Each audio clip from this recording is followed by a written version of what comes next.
Une envie commune déjà de travailler sur un projet.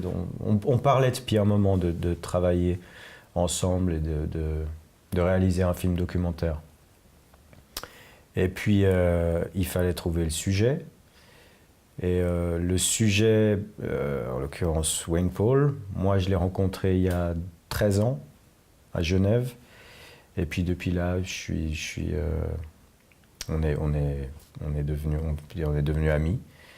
Et puis Steven l'a rencontré Ouais, après moi. J'avais fait un clip en Angleterre en fait pour un des singles de Wayne Paul. Et puis c'est là où moi j'ai rencontré Wayne Paul vraiment. C'est là où j'ai pu voir le personnage dans sa banlieue, comment il est, comment il vit avec les comment il vit avec les gens autour de lui, j'avais une fascination en fait pour Wayne. Je tombais amoureux du personnage en fait. C'était une évidence en fait de faire un film autour de lui, sur un portrait de lui. C'est une évidence pour les deux. En plus, ça pourrait être un personnage de fiction. C'est un type incroyable, d'une générosité, un grand cœur.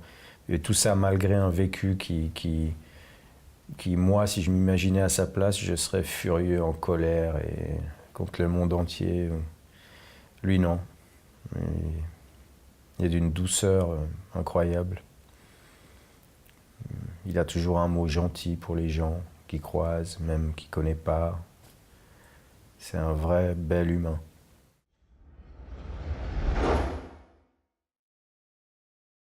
L'engagement principal, c'est qu'on a pris du temps pour faire ce documentaire. C'est qu'on aurait pu... Voilà, on a chacun notre emploi du temps. On a décidé de partir de filmer pendant 1 mois en tout pour ce documentaire. De passer 4 mois à le monter. Je pense que c'est ça de ce qu'on a aussi dû amener. Après, il y a tout l'aspect émotionnel. Wayne n'a jamais voulu voir les images. Il ne voulait pas voir les rushs. Il n'a rien voulu voir en fait jusqu'au jour où, hypothétiquement, le film serait éventuellement projeté à quelque part. Et puis du coup, nous, ça nous a donné aussi une sorte de responsabilité. On se devait d'aller au bout de ce projet, malgré les soucis d'argent, parce qu'on n'a pas eu d'aide. On a trouvé un producteur, mais on s'en est séparés parce que c'était trop compliqué, ça s'étalait sur le temps. On voulait garder une énergie. Et puis voilà, puis sur le tournage, il y avait le fait aussi que, comme il disait, on s'est retrouvé dans un endroit qui est pas nécessairement un endroit où c'est facile de filmer, de tourner. Mais là, on avait Wayne comme clé, et puis les gens se sont ouverts.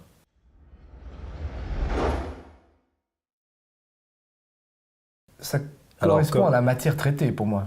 Ce film pour moi, comme c'est un portrait, ça correspond à la matière traitée et il y a aussi de notre état d'esprit, évidemment. Ouais. Mais c'est quand même Wayne qui nous a... Dans le sens où Wayne, Paul, le protagoniste, nous a guidés énormément dans le tournage de ce film. Donc ça fait on a aussi eu la tension et tout ça. Ça a été un mélange en fait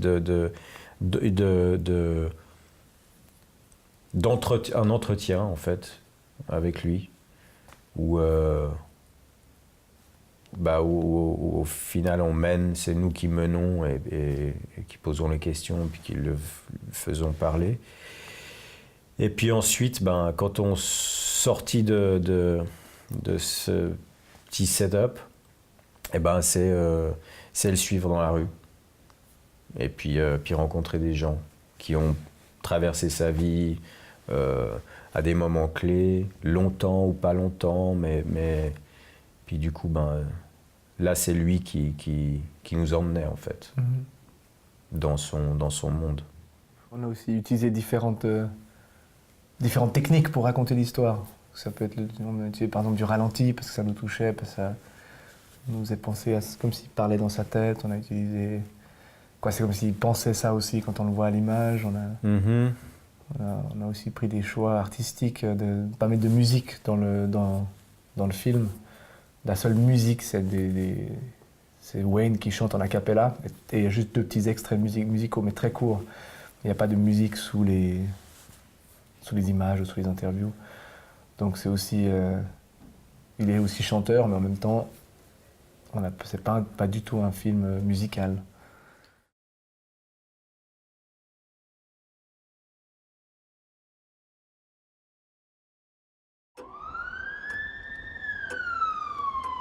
Wayne, he wasn't an angel. he was something else. Time come when he takes you home. There'll be no time to pack and cry. He was a face, Wayne Paul, but he's turned his life around.